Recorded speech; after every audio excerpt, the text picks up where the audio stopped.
Ya, maqasidus syariah. Ada beberapa ayat yang kita sampaikan di awal perkuliahan ini. Ayat ini sering kita mendengarnya. A'udzubillahi minasyaitonirrajim. Wa ma arsalnaka illa rahmatan lil alamin. Ya. Wa ma arsalnaka illa rahmatan lil alamin. Artinya, dan kami tidak mengutusmu Muhammad melainkan sebagai rahmat bagi alam semesta. Lalu ayat yang kedua, wa ma khalaqtul jinna wal insa illa liya'budun. Aku, kata Allah, tidak menciptakan jin dan manusia kecuali untuk menghambakan dirinya kepadaku atau untuk menyembahku, begitu sebagian terjemahan. Lalu yang ketiga, alladzi khalaqal mauta wal hayata liyabluwakum ayyukum ahsanu amala. Allah lah yang telah menciptakan kehidupan atau telah menciptakan kematian dan kehidupan untuk mengujimu. Siapakah di antara kamu sekalian yang memiliki amal perbuatan yang baik? Dari ayat-ayat ini jelas bukan ayat-ayat tentang syariah saja, tapi ini ayat-ayat yang berkaitan dengan risalah Rasulullah Sallallahu Alaihi Wasallam. Pada ayat yang di awal tadi ada kata yang diberi warna merah, melainkan, kecuali, untuk kegunaan. Nah, kata-kata yang berwarna merah ini sesungguhnya menjelaskan dari maksud, ya, melainkan, kecuali, untuk itu menegaskan bahwa sesuatu itu dimaksudkan untuk seterusnya. Nabi Muhammad diutus dimaksudkan sebagai rahmat alam semesta, bagi alam semesta. Manusia dan jin diciptakan dimaksudkan untuk menghambakan dirinya kepada Allah Subhanahu wa taala. Kehidupan atau kematian dan kehidupan diciptakan dimaksudkan untuk menguji manusia di antara mereka mana yang memiliki amal atau perbuatan yang baik. Jadi kata yang dituliskan dengan warna itu menunjukkan maksud dari suatu perbuatan. Jadi di dalam Al-Quran kita menemukan bahwa segala sesuatu itu ada maksudnya, ada tujuannya, ada maksud dan tujuannya. Ini beberapa ayat yang menjelaskan tentang itu. Dan ini sebagai pintu masuk dari pembahasan kita tentang maqasidus syariah. Maqasid itu bentuk plural dari maksad. Ya. Bentuk plural dari tujuan dan maksud. Bahasa Arabnya juga disebut dengan ghayah atau hadaf, yang artinya adalah tujuan dan maksud. Goal, hadaf itu goal, tujuan akhir. Ya. Lalu asy-syariah Asy-syariah adalah sesuatu yang diturunkan oleh Allah untuk kepentingan manusia. Ya. Asy-syariah itu juga memiliki makna yang banyak dan luas. Pertama, Islam itu juga disebut dengan asy-syariah. Ya. Islam secara keseluruhan disebut juga dengan asy-syariah, syariatullah. Kemudian ibadah. Ibadah itu juga disebut dengan syariah. Yang ketiga, perintah dan larangan serta hukum-hukum yang ada di dalam perintah dan larangan tersebut. At-takalif al-amaliyah. Perintah-perintah yang bersifat amal. Itu juga disebut dengan syariah. Nah, maqasidus syariah itu dapat ditemukan pada seluruh aspek tadi.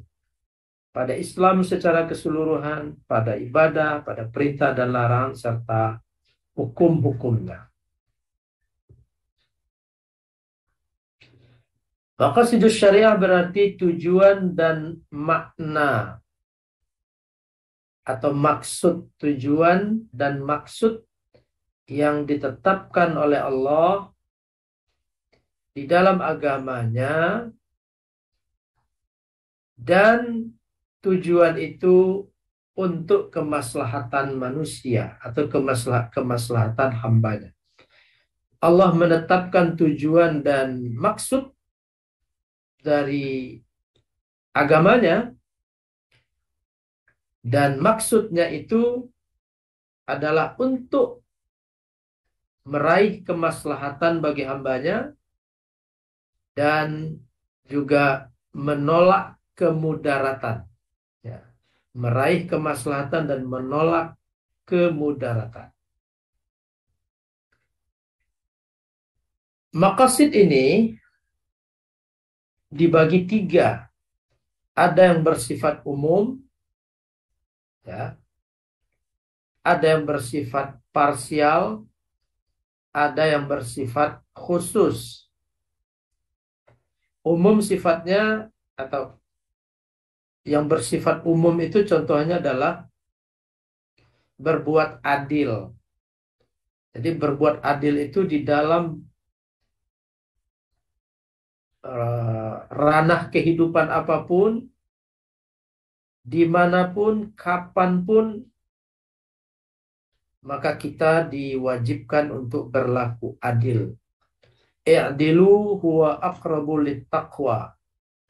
Berlaku adillah, karena berlaku adil itu mendekati ketakwaan.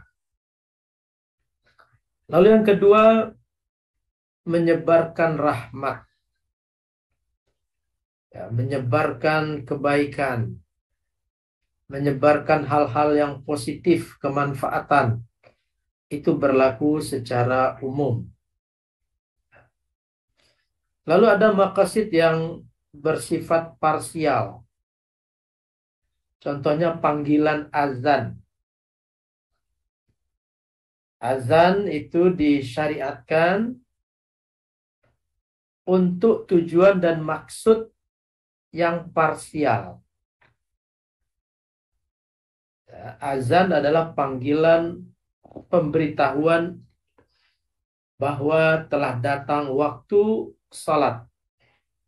Panggilan datangnya waktu salat.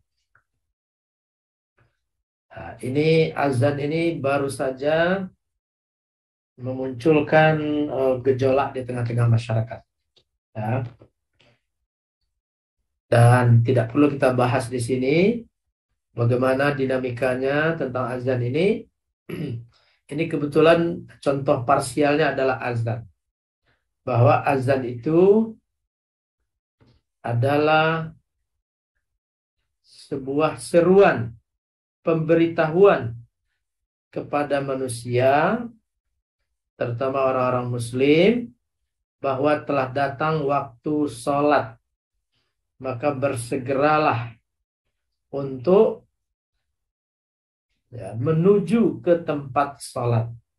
Itu fungsi dari azan. Jadi maqasid syariah dari azan itu bersifat parsial. Ya. Azan dikumandangkan hanya untuk kepentingan pemberitahuan bahwa waktu salat sudah datang. Begitu juga dengan kesaksian, syahadah, kesaksian. Kesaksian di pengadilan, kesaksian dalam kehidupan sosial. Ya. Maqasidnya, maksud dari kesaksian itu tentu bersifat parsial. Tujuannya untuk kepentingan persoalan yang sedang dibahas. Misalnya tentang hudud dan lain sebagainya.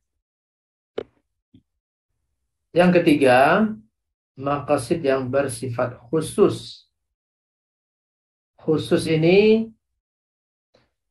yang dimaksud dengan khusus ini adalah persoalan-persoalan yang spesifik tetapi lebih luas daripada yang parsial tadi itu. Misalnya persoalan keluarga, ya, maqasid syariah dari persoalan-persoalan keluarga, persoalan sosial, persoalan politik. Kita sebagai zon politikon, manusia ini sebagai makhluk politik, tidak akan pernah lepas dari persoalan-persoalan sosial dan persoalan-persoalan politik. Nah, tentu ada maqasid syariahnya dalam persoalan-persoalan sosial dan persoalan-persoalan politik. Begitu juga dengan contohnya hak asasi manusia. Dan sudah banyak ulama-ulama kita, intelektual kita, membahas persoalan-persoalan keluarga, sosial, dan hak asasi manusia ditinjau dari maqasidus syariah. Tujuan dan maksud disyariatkannya hukum-hukum, persoalan-persoalan, ketentuan-ketentuan yang berlaku di dalam keluarga, kehidupan sosial, dan termasuk hak asasi manusia. Maqasid dan ma'ani itu memiliki makna yang sama. Maksud nas itu tentu ayat-ayat Al-Quran, hadis, itu yang dimaksud dengan nas. Nas itu bahasa lainnya adalah teks, tapi lebih familiar menyebutnya dengan nas. Nas Al-Qur'ani dan nas hadis. Maksud nas sama artinya dengan makna nas. Maqasid dan ma'ani itu artinya sama. Ya, maksud nas dan makna nas. Ada 3 kelompok dalam memandang makna nas. Apakah nas itu punya makna, punya maksud? Atau nas itu seperti apa adanya? Ya. Apakah ayat Al-Quran itu hanya seperti yang tertulis secara zahir, atau ada makna di dalam nas-nas tersebut? Nah, ada 3 kelompok. Pertama, kelompok yang tidak percaya dengan makna di balik lafaz nas. Ini disebut dengan kelompok Zahiriyah, Zahiriyah. Kelompok Zahiriyah ini termasuk kelompok yang pesimis dalam menemukan makna nas. Boleh jadi dasarnya adalah hal-hal yang positif. Misalnya takut mengatakan sesuatu yang tidak dimaui oleh ayat atau nas tersebut. Itu kalau kita melihatnya dari sisi positif. Hal-hal yang positif. Zahiriyah itu. Tidak percaya di balik lafaz itu ada makna. Ada maksud. Yang kedua, percaya dengan makna secara berlebihan sehingga menghilangkan kualitas nasnya itu sendiri, menghilangkan eksistensi dari nas itu. Jadi lebih lebih banyak mengemukakan makna-makna di balik nas. Nah, ini kelompok yang kedua. Kelompok yang kedua ini akan memunculkan banyak aliran juga. Ya, di antaranya adalah aliran yang meyakini bahwa ada orang yang mengerti makna seluruh nas. Ya, karena di balik nas itu selalu ada maknanya, maka harus ada orang yang mengerti itu. Dan orang yang mengerti itu cenderung kemudian menjadi seseorang yang dianggap maksum, dianggap orang yang terbebas dari kesalahan-kesalahan. Dalam terminologi agama kita, orang maksum itu adalah seperti Rasulullah Shallallahu Alaihi Wasallam. Tidak boleh melakukan kesalahan dalam memahami nas. Dalam kehidupan duniawi bisa saja. Ya, Nabi Muhammad juga pernah keliru dalam memberikan arahan kepada petani. Ya, kepada petani, Nabi menyarankan sesuatu yang tidak sesuai dengan ilmu yang berkembang. Nah, tetapi orang yang maksum ini atau sering disebut juga dengan imam maksum ini berbahaya karena dia akan menjadi penerjemah satu-satunya terhadap nas. Dan yang kedua, di dalam kelompok ini juga melahirkan orang yang mendewa-dewakan kias di atas nas. Ya, logika di atas nas. Nah, kelompok yang ketiga adalah kelompok yang menggunakan zahir nas untuk hal-hal yang qat'iyyu ad-dilalah. Jadi ini berbeda dengan kelompok 1 dan 2.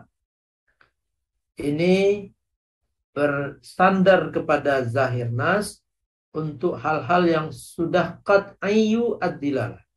Sudah pasti maksud hukumnya itu. Qat'i. Ini kita sudah bahas kemarin tentang qat'i dan dhanni. Dan menggunakan makna, mencari makna maksud dari nas yang bersifat dhanniyu ad-dilalah. Dhanni maksudnya penggunaannya masuk kategori dhanni.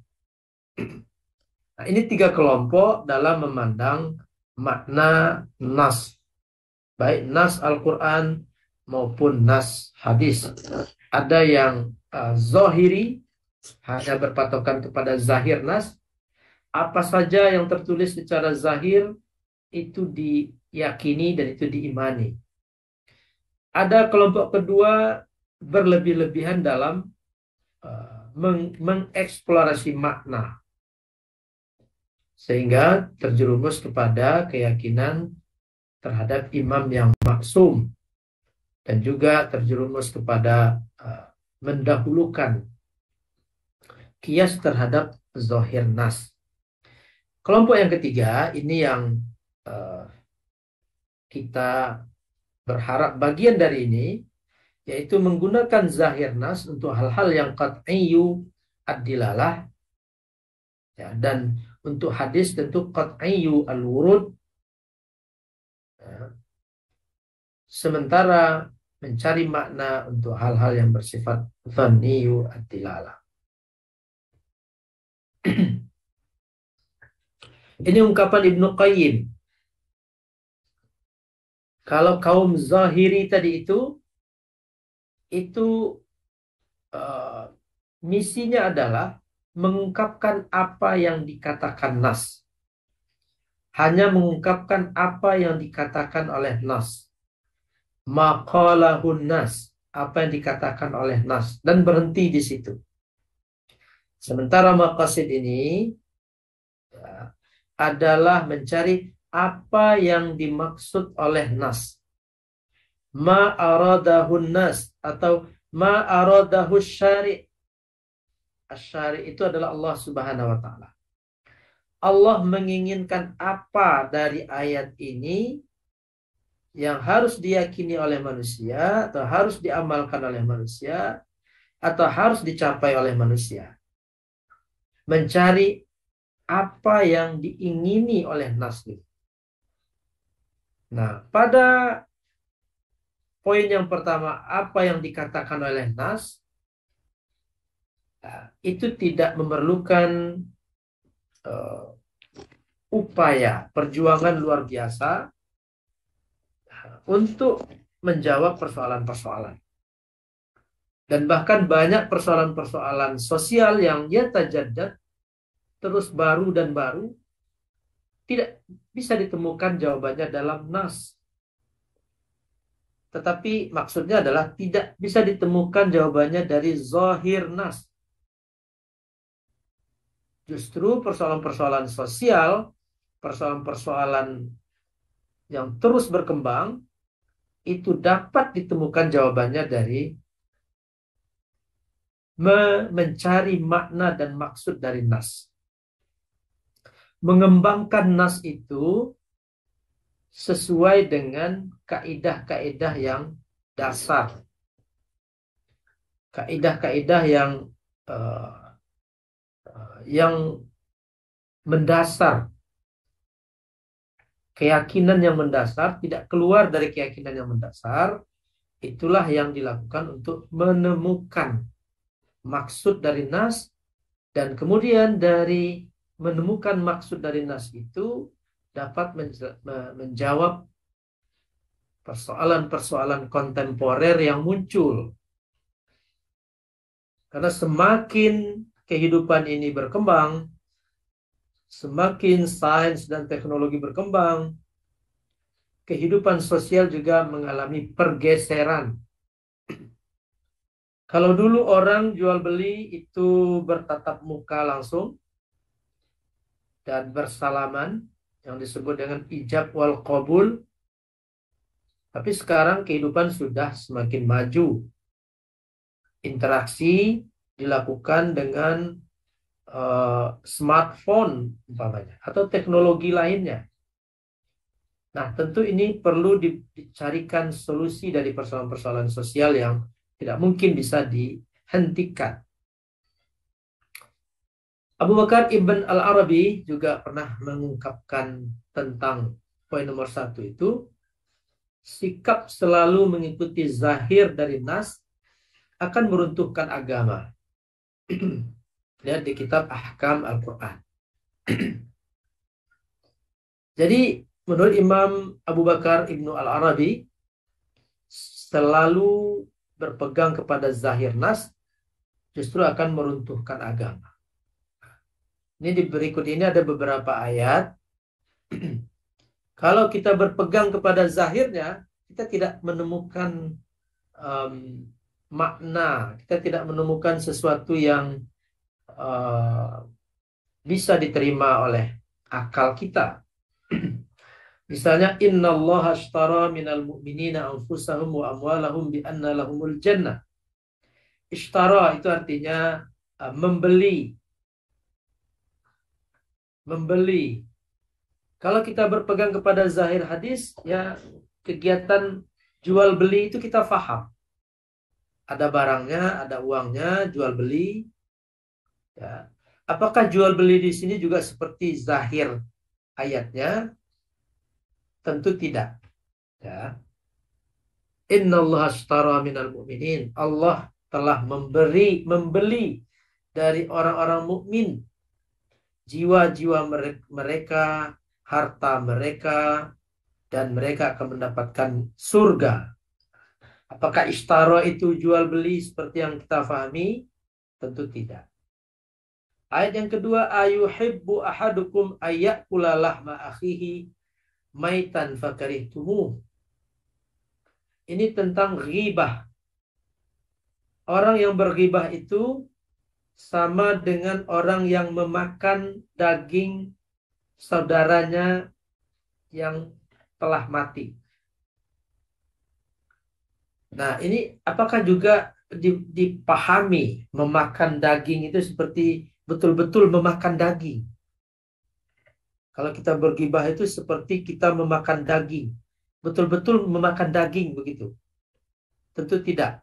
Ya, memakan daging saudara sendiri, daging tubuh saudara sendiri, tentu tidak.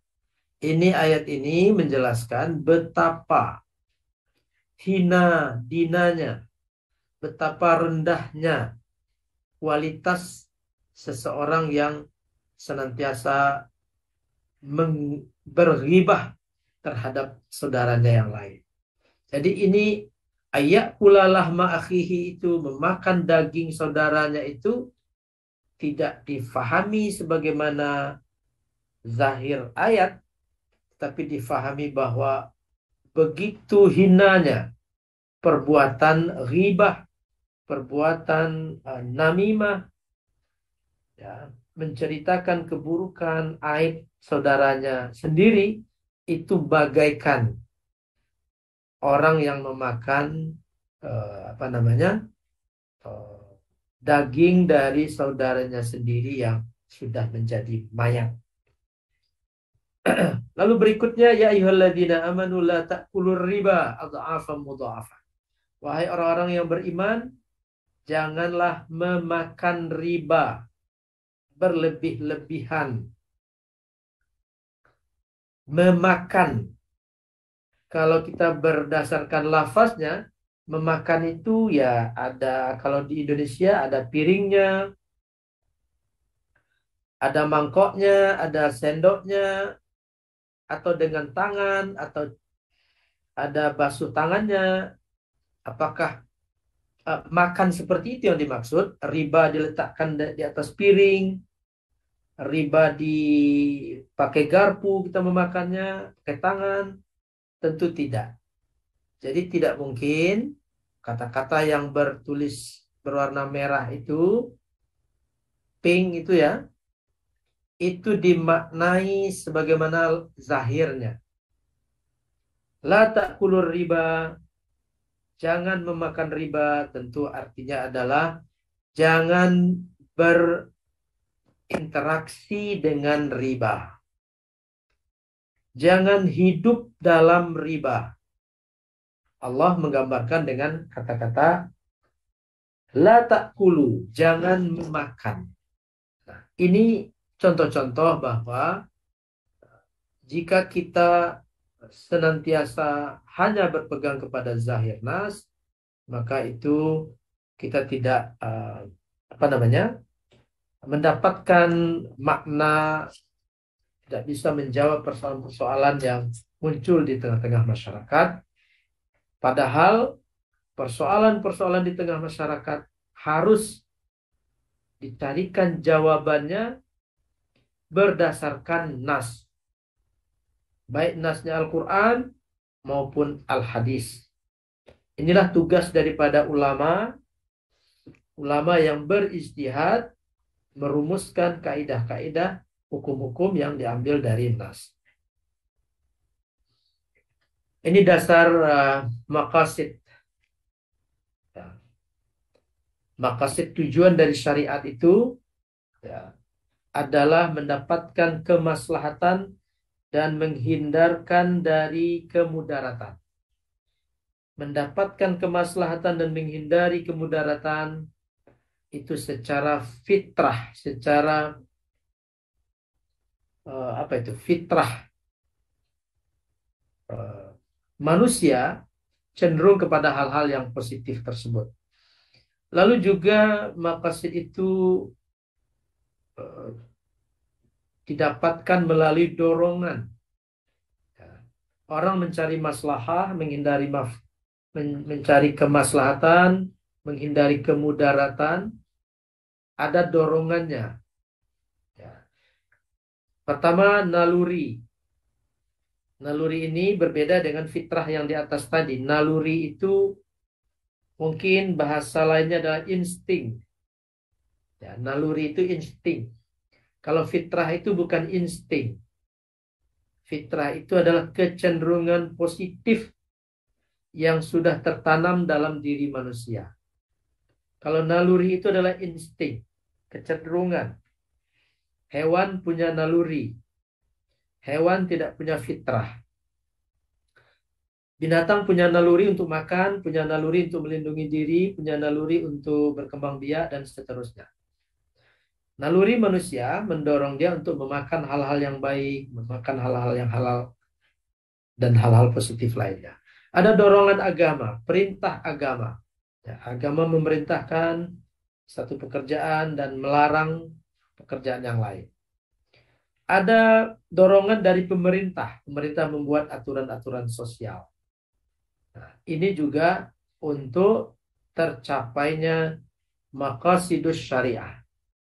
Semua ini ya, menjadi dasar tercapainya tujuan dari syariat itu. Jadi sudah kita sampaikan secara jelas, tujuan syariat itu adalah mendapatkan maslahat, meraih maslahat sebanyak-banyaknya, dan menolak kemudaratan sebesar-besarnya. Itu maqasid dari syariat. Kita bahas sedikit tentang ilmu maqasid. Sebelum abad ke-20, belum dikenal istilah maqasidus syariah. Jadi ini memang sesuatu yang baru, sesuatu yang kontemporer, istilah maqasidus syariah. Tetapi secara substantif, secara substansi, maqasid itu telah dibahas sejak abad ketiga Hijriah dengan menggunakan istilah-istilah. Pertama, ilal atau illah. Illah itu alasan atau tujuan. Jadi para ulama kita itu menulis karya-karya ilmiah, kitab-kitab yang berkualitas dengan menyebut kata illah.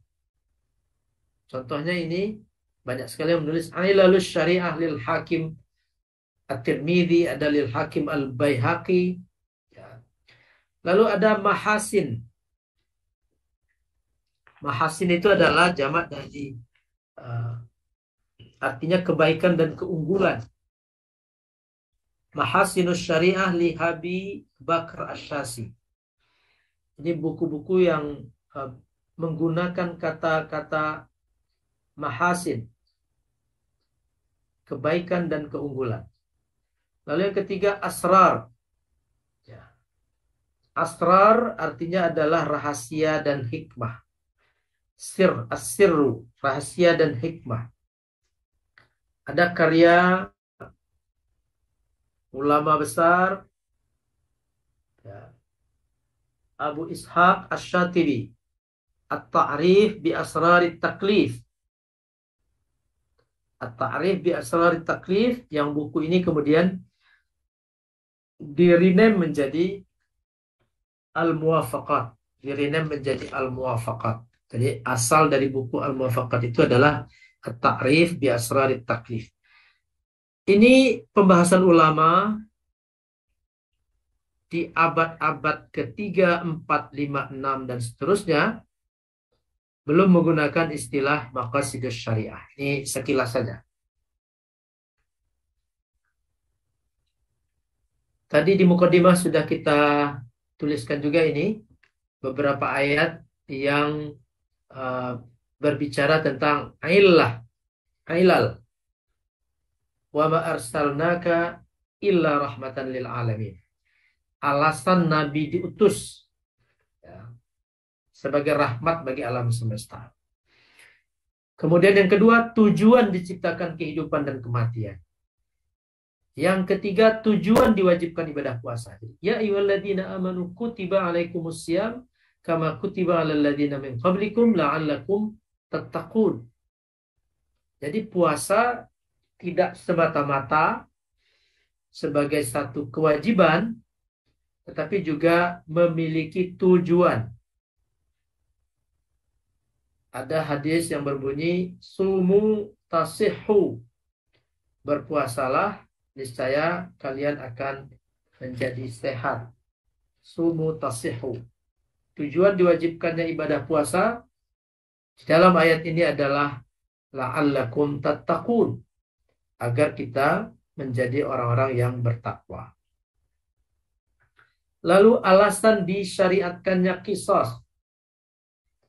Qisas itu adalah hukuman mati terhadap orang yang membunuh orang lain dengan sengaja. Walakum fil qisasi hayatun ya ulil albab la'allakum tattaqun. Jadi qisas itu disyariatkan dengan alasan untuk menjaga kehidupan.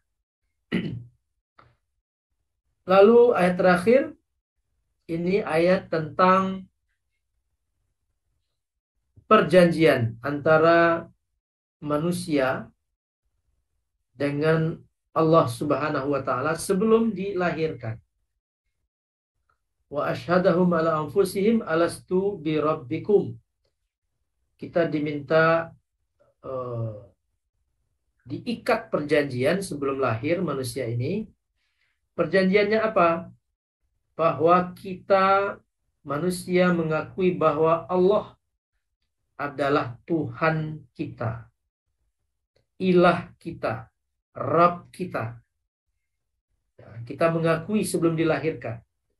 Karena kita sudah melakukan perjanjian itu, maka Allah mentakdirkan kita lahir ke muka bumi ini. Jadi dalam keyakinan umat Islam, siapa saja manusianya, Muslim, mukmin, kafir, musyrik, mulhid, mulhid itu ateis, siapapun asal dia manusia, dalam keyakinan kita umat Islam sudah pernah mengikat perjanjian dengan Allah Subhanahu wa taala, sehingga itu menjadi syarat dilahirkan ke muka bumi. Jadi kenapa dibuat perjanjian itu? Alasannya adalah supaya nanti di akhirat manusia tidak punya alasan lagi kenapa ingkar, kenapa bermaksiat kepada Allah Subhanahu wa taala. Tidak ada alasan lagi, karena sesungguhnya dulu sebelum dilahirkan di alamil arwah, seluruh manusia sudah berjanji, sudah membuat ikatan dengan Allah Subhanahu wa taala. Kenapa kita tidak ingat perjanjian itu? Karena yang berjanji itu bukan akal manusia. Yang berjanji itu adalah anfusahum wa asyhadahum ala anfusihim. Jiwa. Ya, jiwa. Bukan akal. Akal itu adalah perangkat untuk menghitung, mengukur, mengkalkulasi. Itu kerja akal. Akal kita ini dia punya daya ingat dan dia punya tugas. Tugasnya tugas matematis. Menghitung, mengukur, mengkalkulasi, mengira-ngira, membayangkan, dan seterusnya. Itu kerja akal. Maka kita tidak pernah ingat, pernah berjanji dulu. Tapi jiwa setiap manusia itu pasti ingat bahwa pernah ada perjanjian dengan Allah Subhanahu wa taala. Pasti ingat. Oleh karena itu manusia cenderung mencari Tuhan. Ya. Sejak manusia pertama diturunkan, tentu karena itu Nabi Adam, sampai ke manusia purba sekalipun, salah satu misi manusia purba itu adalah mencari Tuhan. Kenapa dia mencari Tuhan? Apakah akalnya yang mendorong? Bisa jadi, tapi yang paling penting yang mendorong adalah anfusuhum, jiwanya. wa asyhadahum ala anfusihim. Jadi jika dibandingkan ateis dengan pemeluk agama, jumlahnya tentu sangat signifikan sekali perbedaannya. Dan orang ateis itu juga bukan berarti menolak Tuhan, tapi karena tidak mampu menemukan jawaban dari siapa Tuhan yang sebenarnya itu, maka mereka lalu mengambil jalan ateis, tidak percaya kepada Tuhan. Nah, ini ayat-ayat yang menjelaskan tentang illah, alasan, sebab. Di awal tadi juga sudah kita jelaskan tentang ini. Ini kita singgung tadi tentang ilmu maqasid. Ilmu maqasid ini ilmu yang muncul di abad ke-20 Hijriah, abad ke-20 Miladiah, Masehi. Tetapi akar-akarnya sudah ada sejak abad ketiga. Mulai dari Imam Al-Juwaini. Imam Al-Juwaini ini adalah faqih, ahli fikih Syafi'i, usuli, mutakallim Asy'ari. Ini gurunya Imam Al-Ghazali. Bukunya Al-Burhan, Al-Irsyad, dan Al-Ghiyati. Al-Ghiyati, Ghiyathul Umam fi Tayathil Zulmi, fi Tayathi Al-Zulm. Lalu setelah Imam Al-Juwaini ada Imam Al-Ghazali. Karyanya Al-Mustasfa, Ihya Ulumuddin, macam-macam. Setelah itu Izzuddin bin Abdissalam, abad ke-7. Karyanya Qawaidul Ahkam fi Masalihil Anam. Asy-Syatibi, tadi sudah kita sebutkan At-Ta'rif bi Asrarit Taklif, yang kemudian menjadi buku Al-Muwafaqat. Muhammad Tahir bin Asyur, ini abad ke-20. Nanti Muhammad Tahir bin Asyur inilah yang kemudian sebagai orang yang dianggap mencetuskan ke permukaan istilah maqasidus syariah al-islamiyah. Begitu juga dengan Halal Al-Fasi Al-Fihri. Ini salah satu ungkapan dari Imam Al-Juwaini. Waman lam yatabattan ila wuqu'il maqasid fil awamiri wan nawahi fahuwa laisa ala basiratin fi syariah. Imam Al-Juwaini adalah imam mutakallimun, imamul mutakallimin, Asy'ariyah. Ya, ini imamnya kalam Asy'ari. Pausnya ini, dedengkotnya Imam Al-Juwaini. Dan beliau mengatakan barang siapa yang tidak meyakini ada tujuan dan maksud dalam setiap perintah dan larangan yang ada di dalam Al-Quran dan Sunnah, fahuwa laisa ala basiratin fi syariah. Dia tidak memiliki pemandangan yang luas terhadap syariah. Al-Juwaini merumuskan 3 kategori maqasid. Pertama, ad-daruriyat. Kedua, hajiyat. Ketiga, tahsiniyat. Persoalan agama ini menurut Al-Imam Al-Juwaini tidak lepas dari 3 kategori ini. Ada kategori yang wajib, ada kategori yang penting, ada kategori yang pelengkap, sebagai pelengkap. Imam Al-Ghazali muridnya langsung dari Imam Al-Juwaini. Mengatakan sumber dari maqasid itu adalah kitab, sunnah, dan ijma'. Imam Al-Ghazali kemudian meneruskan apa yang sudah dirumuskan oleh Imam Al-Juwaini dan memastikan 5 hal yang wajib dipelihara dan dijaga. Tadi ada ad-daruriyat, itu adalah hal-hal yang wajib dijaga. Imam Al-Ghazali meneruskan dan memastikan bahwa ada 5 hal yang wajib dijaga. Pertama, agama. Yang kedua, jiwa. Yang ketiga, akal. Yang keempat, keturunan. Yang kelima, harta benda. komposisi 5 hal yang wajib ini yang dipatenkan oleh Imam Al-Ghazali ini kemudian berlanjut sampai hari ini. Ini sudah menjadi sesuatu yang paten. 5 hal yang wajib dipelihara sudah dipatenkan oleh Imam Al-Ghazali. Lalu ada Imam Al-Aiz bin Abdissalam. Syariat diturunkan untuk kemaslahatan manusia dan menolak kemudaratan. Kemaslahatan dan kemudaratan adalah pembahasan utama maqasid. Jadi Imam Al-Aiz bin Abdissalam ini kemudian menjadi tokoh yang begitu konkret menjelaskan tentang maslahat. Tadi sudah kita sebutkan bukunya Qawaidul Ahkam fi Masalihil Anam. Jadi dirumuskan maslahat itu apa, mafsadat itu apa. Bagaimana kalau maslahat dan mafsadat itu bertemu. Menurut Imam Al-Aiz bin Abdissalam, Izzuddin bin Abdissalam dikenal dengan Al-Aiz, maslahat akhirat diketahui hanya dengan nas. Tidak ada akal di situ. Maslahat akhirat. Maslahat dunia diketahui melalui akal, pikiran, pengalaman, dan kebiasaan. Kebiasaan itu yang dimaksud adalah sunnah kauniyah, hukum alam. Jadi maslahat di dunia itu, bagaimana kita mengetahui ini maslahat atau bukan?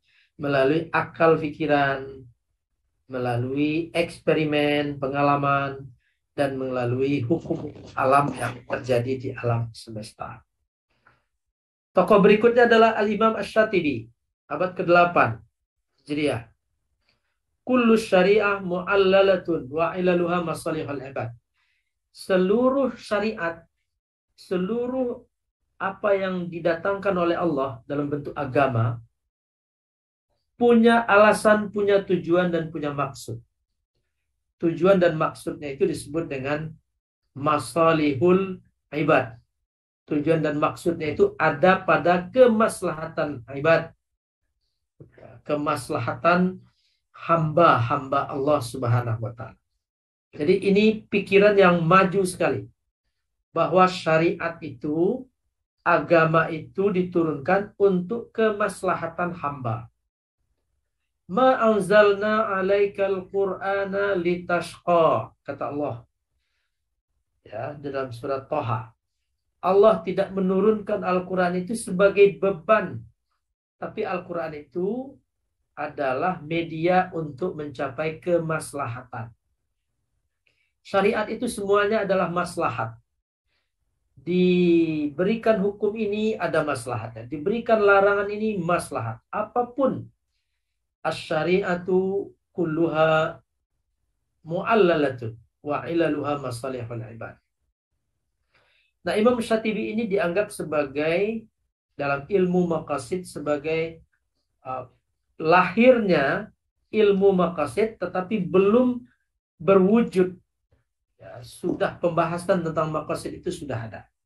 Di dalam bukunya Al-Muwafaqat ada di bab ke-3 itu ada Al-Maqasid Asy-Syar'iyyah. Beliau merumuskan 54 kaidah, ya, maqasid syariah. Dan beliau menegaskan bahwa qiyas urgen dalam kehidupan keagamaan, ijtihad mutlak dalam kehidupan keagamaan. Tidak mungkin umat Islam hanya berpegangan kepada nas zahirnya, karena zahir daripada nas itu kadang-kadang tidak memberikan makna. Seperti contoh yang tadi kita sebutkan, la ta'kulur riba. Bagaimana jangan memakan riba? Bagaimana memakan riba? Makan dalam tradisi kita, kebiasaan kita adalah pakai piring, pakai sendok, pakai ini. Masa riba mau dimakan dengan sendok dan seterusnya. Nah, ini contoh bahwa ijtihad, qiyas, sesuatu yang urgen, penggunaan logika dalam menemukan jawaban dari persoalan-persoalan umat adalah sesuatu yang mesti dilakukan. Kalau tidak, agama menjadi sesuatu yang kering di atas kertas, hanya menjadi Maqala, apa yang dikatakan, tidak menjadi ma'aroda, apa yang diinginkan oleh pemberi syariat ini, peletak syariat ini, Allah Subhanahu wa taala dan Rasulnya. Muhammad Tahir bin Ashur. Nah, ini abad ke-20 ini secara keilmuan menjadi penanda lahirnya Maqasidus Syariah. Begitu juga dengan Alal Al-Fasi Al-Fihri. Alal Al-Fasi ini di tahun 1970-an itu sudah menjadikan Maqasidus Syariah Al-Islamiyah sebagai mata kuliah wajib di perguruan tinggi, dan kemudian merumuskan pemikiran maqasid dalam HAM dan kebebasan berpendapat. Dua tokoh ini kemudian menjadi simbol kemunculan ilmu maqasidus syariah. Kita masuk ke 3 kategori maqasid yang sudah disebutkan di atas. Daruriyat, sesuatu yang wajib. Ya. Agama itu tidak keluar dari yang 3 ini. Ada hal-hal yang wajib sehingga wajib menjaganya. Ada hal-hal yang urgen dalam kehidupan, disebut dengan hajiat. Ada hal-hal yang tahsiniyat sebagai pelengkap. Daruriyat itu, hal-hal yang wajib itu adalah secara definisinya sesuatu yang urgen dan wajib. Nah, ini disebut lagi kata urgen di sini. Ini kita sulit mencari kata-katanya. Tetapi intinya adalah sesuatu yang wajib adanya. Jika tidak ada dan tidak dijaga, maka akan membuat kehidupan dunia dan akhirat menjadi rusak dan gagal. Oke. Hajiat urgen, sesuatu yang penting. Jika tidak ada, maka kehidupan akan terganggu dan berjalan dengan sulit. Ya. Kalau yang urgen ini tidak ada, kehidupan tidak rusak, kehidupan dunia tidak rusak, kehidupan akhirat tidak rusak. Tetapi mengalami gangguan atau berjalan dengan kesulitan. Itu adalah hal-hal yang urgen dalam kehidupan. Yang ketiga, hal-hal tahsiniyat, pelengkap, kamaliyat. Sesuatu yang bersifat sebagai pelengkap dan membuat sesuatu itu menjadi indah. Jika tidak ada, maka tidak akan mendatangkan bahaya apapun. Nah, ini yang disebut dengan tahsiniyat. Ini beberapa kosakata yang sulit kita hindari, ya, tetapi maknanya adalah seperti itu. Daruriyat itu wajib adanya, hajiat itu urgen, penting, dan tahsiniyat itu adalah pelengkap. Apa yang masuk dalam daruriyat yang wajib dijaga itu? Kalau tidak dijaga, maka kehidupan dunia dan akhirat rusak. Ada 5. Ya. Daruriyat itu ada 5. Pertama adalah menjaga agama. Agama ini harus dijaga. Ya. Kalau agama tidak dijaga, maka agama yang dimaksud tentu agama tauhid, maka bermunculanlah kekufuran, kesyirikan. Dan agama itu adalah tiang dari seluruh persoalan hidup manusia. Agama itu adalah inti. Jika dia tidak dijaga, maka akan rusaklah kehidupan. Yang kedua, jiwa. Jiwa manusia. Jiwa manusia harus dijaga, wajib. Tidak boleh ada orang yang mudah membunuh orang lain. Ya. Orang bersalah saja itu tidak boleh dibunuh semena-mena. Apalagi orang yang tidak bersalah. Dan agama mewajibkan kita menjaga jiwa. Man qatalan nas faka'annama qatalan nasa jami'ah. Barang siapa yang membunuh satu orang manusia, maka seakan-akan dia telah membunuh seluruh manusia. Dan kalau jiwa tidak dijaga, maka kehidupan menjadi sia-sia. Menjaga akal. Akal harus dijaga dari kerusakan dan malfungsi. Akal harus dijaga dari kerusakan. Ya. Tidak boleh meminum minuman yang beralkohol, minuman yang merusak. Jadi menjaga akal itu adalah wajib. Minat daruriyat al-khams, dari kewajiban 5 kewajiban yang harus dilakukan. Keturunan, sikap amoral dan ketidakjelasan nasab itu harus dijaga. Maka dilarang orang berzina, wala taqrabuz zina. Ya, dilarang berzina, dilarang, maka disyariatkan di sini nikah disyariatkan untuk menjaga keturunan. Menjaga harta benda. Jadi menjaga harta benda itu adalah kewajiban agama. Agar harta benda itu tidak punah dan juga menjaga seseorang untuk tidak serakah dalam kepemilikan terhadap harta benda. Jadi harta benda itu, menjaga harta benda itu hukumnya wajib, karena harta benda itu bagian yang bisa menopang kehidupan. Ada hadis Nabi yang berbunyi, kadal fakru ayyakuna kufran. Kefakiran bisa-bisa membuat seseorang menjadi kafir. Ya. Tadi doruriyat, sekarang hajiat. Hajiat itu sesuatu yang penting. Jika tidak ada, maka kehidupan akan terganggu dan berjalan dengan sulit. Apa contohnya hal-hal yang hajiat? Kebolehan mengqasar dan menjamak salat.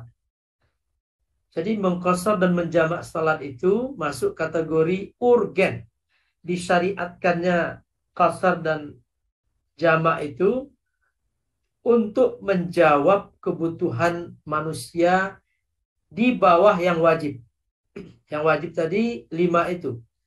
Agama, jiwa, akal, keturunan, dan harta benda. Itu wajib dijaga.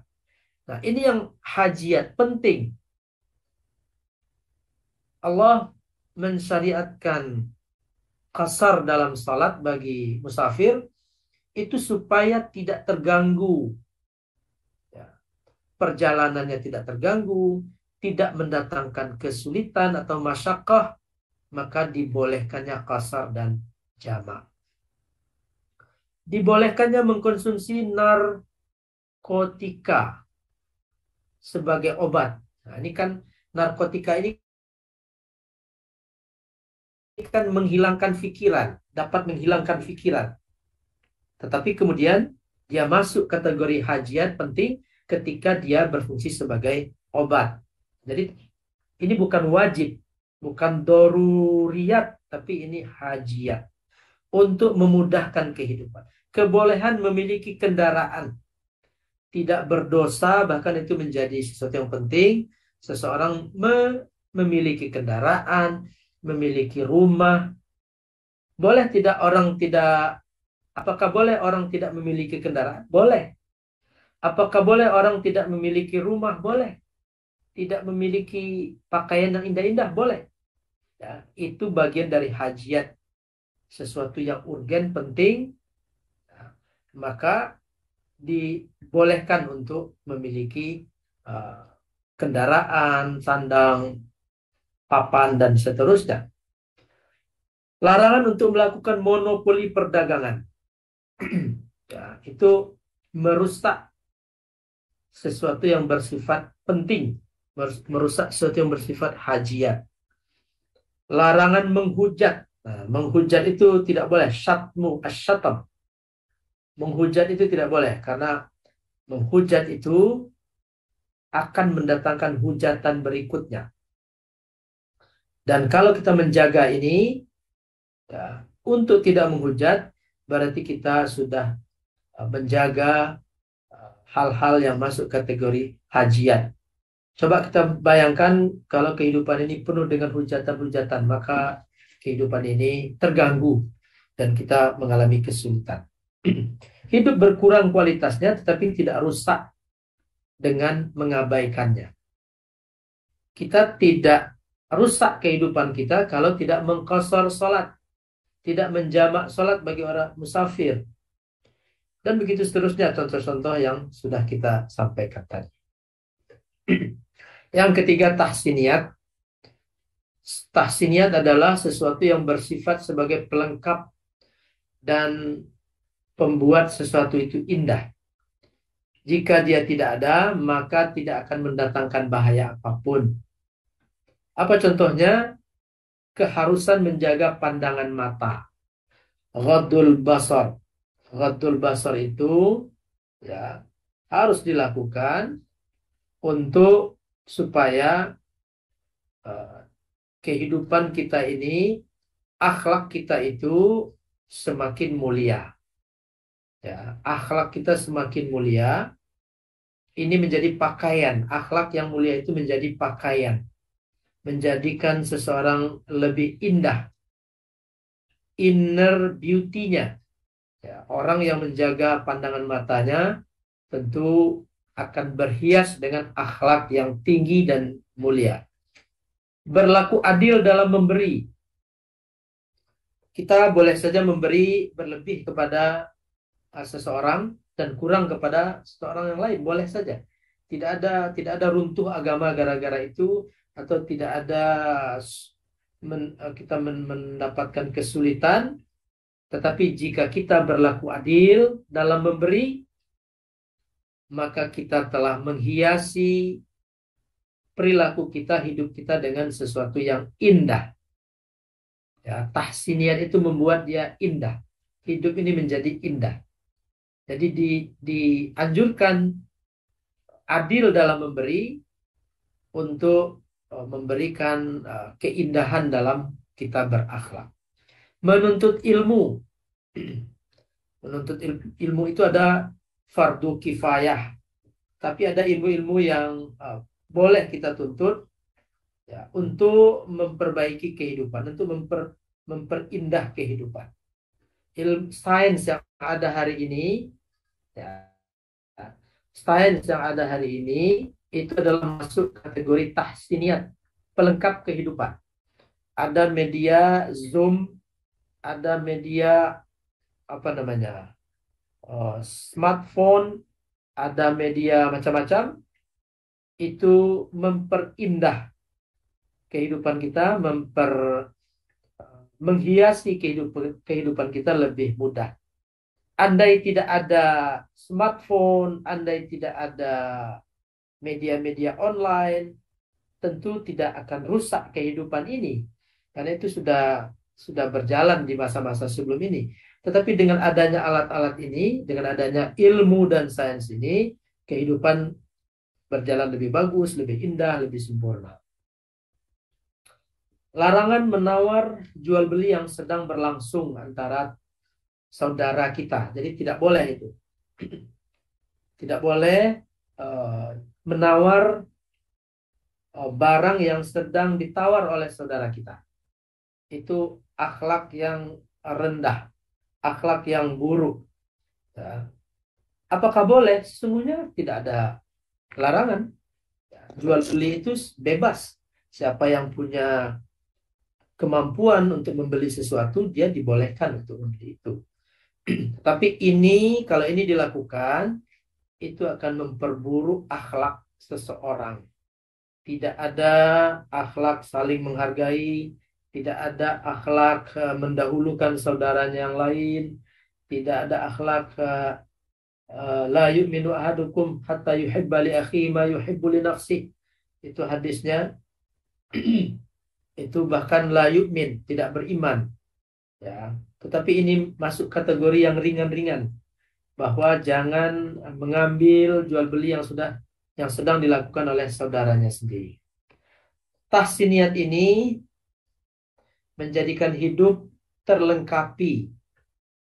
Tetapi tanpa dia pun hidup ini tidak rusak, hidup ini juga tidak berkurang kualitas substansinya, tetapi dia hanya menjadi indah, menjadi lebih bagus.